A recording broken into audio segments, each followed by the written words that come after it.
For this month's root beer review, we are looking at Frostie Root Beer. Now, the Frostie Beverage Company was founded in 1939 by George Rackensperger in Cantonsville, Maryland. He actually operated it out of an abandoned jailhouse because a good real estate deal is a good real estate deal.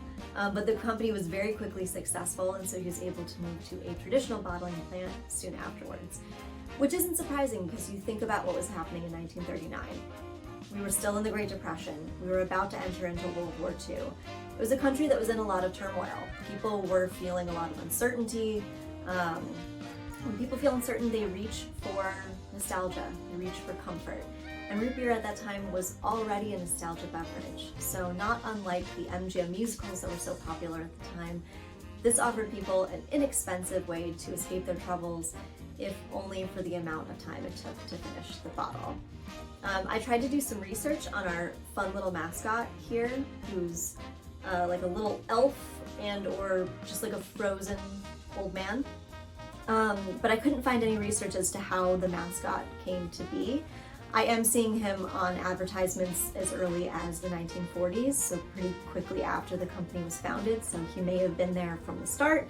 He may have developed in marketing a little bit later, but whatever the case is, he's adorable, and it's a good call because when I was looking through the shelves for which root beer to do, I was like, oh, this one for sure. So the root beer is described as being heavy on vanilla and pretty sweet. Giving it a smell, I'm definitely getting a lot of the vanilla right away.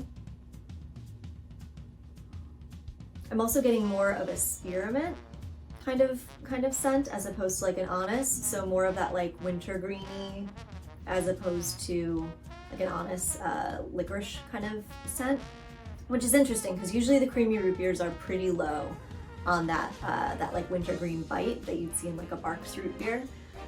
So it'll be interesting to see what that combination is. And then Frostie Root Beer is made with cane sugar as opposed to corn syrup, and you can tell the difference when you're smelling a soda, which sounds weird, but bear with me. When they're made with cane sugar, it's a cleaner scent. The corn syrup creates more of like a syrupy kind of almost like a warm scent, if that makes any sense. We don't see that as much here. I want to pour a little bit so you can see color as well. So it's a pretty traditional root beer color, but I am seeing that it's a little bit on the lighter side.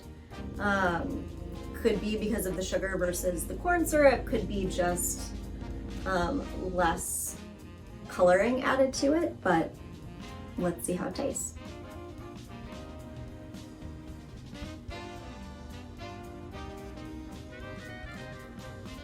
Interesting. Even though that wintergreen is coming through really strongly in the scent, it is pretty muted in the actual flavor. You are getting a lot of that vanilla. It's a very, very sweet soda. When they said, oh, it's sweet, they were not lying.